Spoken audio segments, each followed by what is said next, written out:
அனைத்து உறவுகளுக்கும் வணக்கங்க. இப்போ நம்ம வீடியோவில் என்ன பார்க்க போகிறோம்னா 25 கிலோ ஒயிட் புலாவ் பிரியாணி எப்படி செய்யணும்னு பார்க்க போகிறோம். வாங்க வீடியோக்குள்ளே போய் பார்க்கலாம். நானும் லைக் பண்ணுங்கள், சப்ஸ்கிரைப் பண்ணுங்கன்னு கேட்டுக்கிறேன். யாரும் லைக் பண்ண மாட்டேன்றீங்க, சப்ஸ்கிரைப் பண்ண மாட்டேன்றீங்க, ஒரு சப்போர்ட் பண்ண மாட்டேன்றீங்க நண்பர்கள். நானும் வீடியோ போட்டுகிட்டே இருக்கேன். வெங்காயம் 5 கிலோ எடுத்துக்கலாம். தண்ணி விட்டு நல்லா அலசி பொடிசாக கட் பண்ணி எடுத்துக்கலாங்க. தக்காளி 5 கிலோ தண்ணியில் விட்டு நல்லா அலசி பொடிசாக கட் பண்ணி எடுத்துக்கலாங்க. அடுத்தது எண்ணெய் 5 லிட்டருங்க. சன்ஃப்ளவர் ஆயில் நம்ம எடுத்துடலாம். 5 லிட்டர் சன்ஃப்ளவர் ஆயில் ஊற்றிடலாங்க. இதுக்கு வந்து பூ பட்டை ஏலக்காய் லவங்கப்பூ வந்து 50 கிராம் போடக்கூடாதுங்க. 20 கிராம் போட்டால் போதுங்க. ஏன்னா அதிகம் சேர்க்கக்கூடாதுங்க. இது பிரியாணி மாரி இல்லை, இது வந்து நம்ம மசாலா போடாத பிரியாணி மாரி வெள்ளை சாப்பாடு மாரி வரும், நல்லாயிருக்கும். அதனால் இப்போ ஏலக்காய் போடலாம். ஏலக்காய் 20 கிராம் சேர்த்துடலாங்க. எண்ணெய் சூடாகிடுச்சு. அடுத்து ஏலக்காய் சேர்த்துட்டு கூடவே நம்ம வந்து பட்டை 20 கிராம் கூடவே சேர்த்துடலாம். பட்டை சேர்த்துட்டு லவங்கப்பூ ஒரு 20 கிராம் சேர்த்துடலாங்க. அதிகமாக சேர்க்கக்கூடாதுங்க. இப்போ வெங்காயம் சேர்த்துட்டு கூடவே நம்ம வந்து ஒரு அரை கிலோ பச்சை மிளகாய் சேர்த்துடலாம். ஏன்னா காரம் இருக்காது, நம்ம காரம் மசாலா போகிறது இல்லைங்களா, அதனால் காரம் கொஞ்சம் பச்சை மிளகாய் அதிகமாக சேர்க்கறது நல்லதுங்க. பூண்டு வீது 1.5 கிலோ, இஞ்சி வீது 1.5 கிலோ சேர்த்துடலாங்க.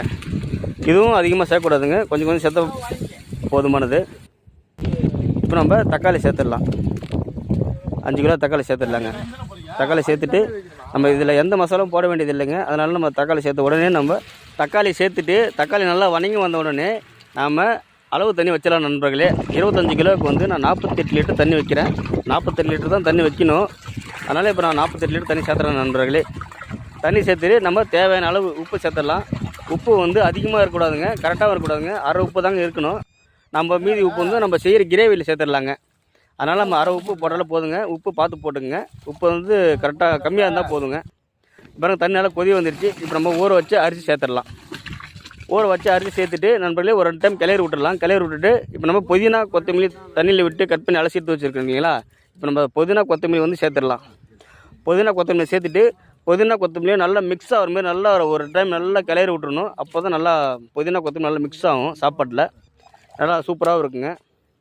நண்பர்களே ஒரே ஒரு லைக் பண்ணுங்கள், ஒரே ஒரு சப்ஸ்கிரைப் பண்ணுங்கள். நானும் எத்தனையோ வீடியோ போட்டிருக்கேன். லைக் பண்ணுங்கள், சப்போர்ட் பண்ணுங்கள், சப்ஸ்கிரைப் பண்ண கேட்டிருக்கேன். யாரும் ஒரு சப்ஸ்கிரைப் பண்ண மாட்டேன்றீங்க, ஒரு லைக் பண்ண மாட்டேன்றீங்க. நண்பர்களே பாருங்கள் எல்லாம் மிக்ஸ் ஆகிடுச்சு, சூப்பராக இருக்குது பாருங்கள். இப்போ நம்ம வந்து அரை மணி நேரம் சாப்பாடு கிளறி விட்டு அரை மணி நேரம் தம் போடுறோம் நண்பர்களே. தம்மு வந்து 20 நிமிஷம் இல்லை 25 நிமிஷம் தம்மில் வைக்கணும் சாப்பாடு. அப்போ தான் நம்ம சாப்பாடு கரெக்டாக பலபலன்னு இருக்கும் நண்பர்களே. சாப்பாடு சூப்பராகவும் இருக்கும். 20 நிமிஷம் 25 நிமிஷம் இல்லை 20 நிமிஷம் அதுக்குள்ளே வச்சா போதும் நண்பர்களே. ஒரு லைக் பண்ணுங்கள், ஒரு சப்ஸ்கிரைப் பண்ணுங்கள் நண்பர்களே. கொஞ்சம் சப்போர்ட் பண்ணுங்கள். உங்களுக்கு தான் இந்த வீடியோலாம் போட்டுட்ருக்கேன், எடுத்து போடுறேன். நானும் எவ்வளோ கஷ்டப்பட்டு வீடியோ எடுத்து போடுறேன்.